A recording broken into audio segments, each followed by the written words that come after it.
Introduction नहीं पूछना। बढ़िया। मैं भी ठीक हूँ, तू कैसी है? मैं भी अच्छी हूँ। अच्छा मीका, जिग्नेश भाई का कॉन्टैक्ट लेंस का बिजनेस है ना, कैसा चल रहा है वो? ठीक है, कुछ खास नहीं। आजकल लोग स्टाइलिश चश्मा जो पसंद करते हैं। डोंट वरी, देख आज वेदर कितना अच्छा है। चलो पार्क में घूमने चलते हैं। चलो चलो।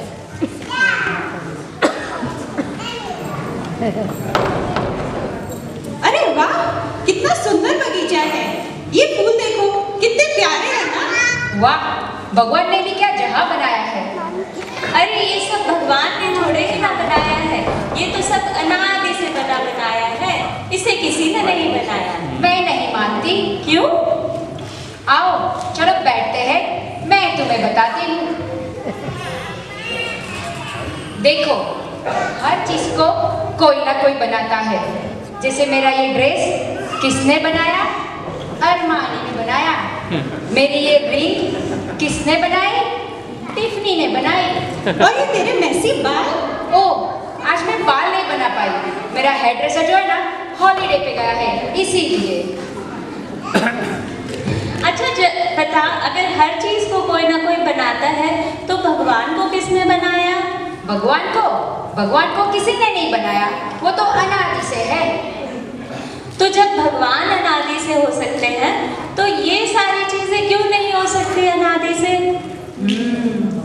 अच्छा बता, और भगवान ने अगर ये सब कुछ बनाया है तो सब कुछ एक जैसा क्यों नहीं बनाया? जैसे किसी को काला, किसी को गोरा, किसी को स्वस्थ, किसी को बीमार। कोई बच्चा तो पैदा होने के पहले ही मर जाता है और किसी किसी को 90 इयर्स तक हॉस्पिटल का दरवाजा भी नहीं देखना पड़ता है। ऐसा क्यों? हाँ, ये सही कहती है। फिर तू ही बता, ऐसा क्यों? ऐसा इसीलिए कि हम सभी को अपने कर्मों का फल भोगना होता है। पहले किए हुए पुण्य और पाप उदय में आते हैं और जीव उसका फल भोगता है। जैसे कि फिक्स डिपॉजिट पे रखा हुआ इंटरेस्ट, या फिर हाँ, पैसा आता और जाता भी पाप और पुण्य से है। जीव को इस जन्म में कौन सी गति मिलेगी, कौन सा शरीर मिलेगा, ये सब पहले किए हुए भावों पर निर्धारित होता है। पर मुझे तो लगता था कि सब अच्छे बुरे कर्मों का फल हमको यही मिलता है। जैसे कि अगर क्राइम किया तो कोर्ट उसे जेल या फांसी की सजा सुनाती है। हाँ, लेकिन बता, कोई 90 इयर्स का आदमी कुछ क्राइम करे, मर्डर करे और उसके बाद तुरंत मर जाए, तो फिर उसको सजा कहाँ और कैसे मिलेगी? हाँ, इसकी बात पे लॉजिक तो है, पर फिर रिकॉर्ड कौन करता है कि किसने कितना पुण्य किया और कितना पाप? जैन दर्शन की यही तो अनोखी बात है, जो जीव को बताता है कि जीव का उद्धार भगवान नहीं बल्कि वो खुद करता है। जब जीव अच्छे बुरे काम करता है, क्रोधी बनता है, लोभी बनता है, तो उसके आत्मा के प्रदेश वाइब्रेट होने लगते हैं। हाँ, कभी कभी बहुत गुस्सा करने वालों की तो पूरी बॉडी वाइब्रेट होते देखी है मैंने। बिल्कुल, और फिर यही कर्म वर्गणाएं यानी पार्टिकल्स अट्रैक्ट होकर आत्मा से बंध जाते हैं। जैसे कि इलेक्ट्रिसिटी पास करने पर लोहा मैग्नेट बन जाता है और मेटल उससे चिपक जाता है।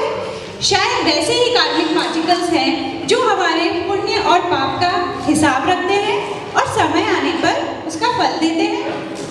बिल्कुल, पूरी सिस्टम ऑटोमेटिक और नेचुरल है।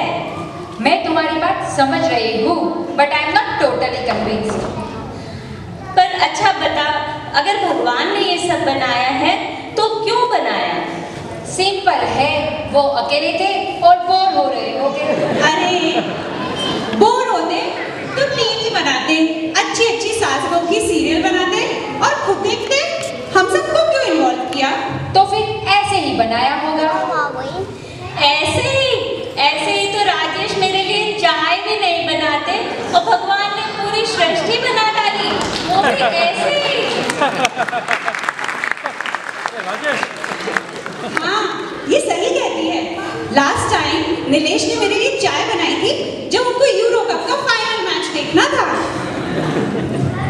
अच्छा, एक बात बता, अगर भगवान ने ये सब कुछ बनाया है तो इतना रॉ मटेरियल क्यों वेस्ट किया? यानी कि कान की जगह अगर छेद दे देते सुनाई तो तब भी देता ना। हाँ, भगवान भी बड़ा स्मार्ट है। अगर वो कान नहीं बनाते तो हम चश्मे कैसे पहनते?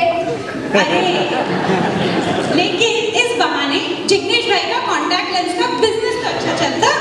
हाँ, वो बराबर है। लेकिन मीता, भगवान को तो तू भी मानती है। मैंने तुझे रोज मंदिर जाते हुए देखा है। हाँ, मैं रोज मंदिर जाती हूँ, भगवान को मानती हूँ, लेकिन मैं जिन भगवान को मानती हूँ उनका स्वरूप अलग है। वो वीतरागी है, सर्वज्ञ है, वो किसी का कुछ बनाते बिगाड़ते नहीं है। जैन दर्शन अकर्तावादी दर्शन है, जिसमें कोई किसी का भला बुरा नहीं कर सकता, कोई किसी को सुखी दुखी नहीं कर सकता और कोई किसी को मार बचा भी नहीं सकता, और यहाँ तक कि भगवान भी नहीं। हाँ, मैं तेरी बात समझ रही हूँ। इससे तो मारने मरने का डर मिट जाएगा, इच्छाओं का अंत हो जाएगा और समझ में ही संभव प्रकट हो जाएगा। ना ही किसी पे गुस्सा आएगा और ना ही किसी के सामने हाथ पैर जोड़ने पड़ेंगे। वाह, क्या अनोखा है ये जैन दर्शन, जो सभी को स्वतंत्रता प्रदान करता है और अपने सुख की चाबी अपने ही हाथ में देता है। तो फिर पूजन और भक्ति से क्या लाभ होता है? अरे, ज्ञानी धर्मात्मा लोग संसारिक चीजों को पाने के लिए पूजन भक्ति नहीं करते हैं। वो तो भगवान की मूर्ति के माध्यम से निज परमात्मा स्वभाव को जानकर, पहचान कर उसी में रम जाना और जम जाना चाहते हैं। और तो और इसी भावना के साथ एक दिन भक्त भी भगवान बन जाता है। हाँ, अभी मैं तेरी बात समझ गई। अभी तो जिग्नेश भी बड़ा खुश हो जाएगा। ना ही रहेगी कोई डायमंड की डिमांड और ना ही रहेगा कोई गुस्सा। हाँ, चलो इसी बात पे मंदिर चलते हैं। हाँ, लेकिन कुछ मानने के लिए नहीं, बल्कि अपनी आत्मा की शुद्धि के लिए। जय जिनेंद्र, जय जिनेंद्र।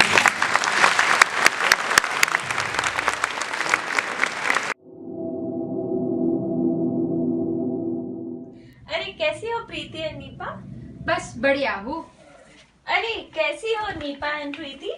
बस बढ़िया हूँ। मुझे तो लगता था कि हमें मुझे लगता था तुझे डायलॉग याद है। हाँ, पैसा आता और जाता भी पाप और पुण्य से है। पैसा आता और जाता भी पाप और पुण्य के उदय से ही है। हर चीज की एक्टिंग कर। अच्छा, पैसा। हाँ, पैसा। अरे, ये भगवान ने थोड़ी ना बनाया है, ये सब तो अनादि से बनाया है। ऐसे नहीं, थोड़ा स्लो बोल। हाँ। ये सब भगवान ने थोड़ी बनाया है। हाँ। ये तो सब अनादि से है। ये सब भगवान ने थोड़ी ना बनाया है, ये तो हाँ, हाँ।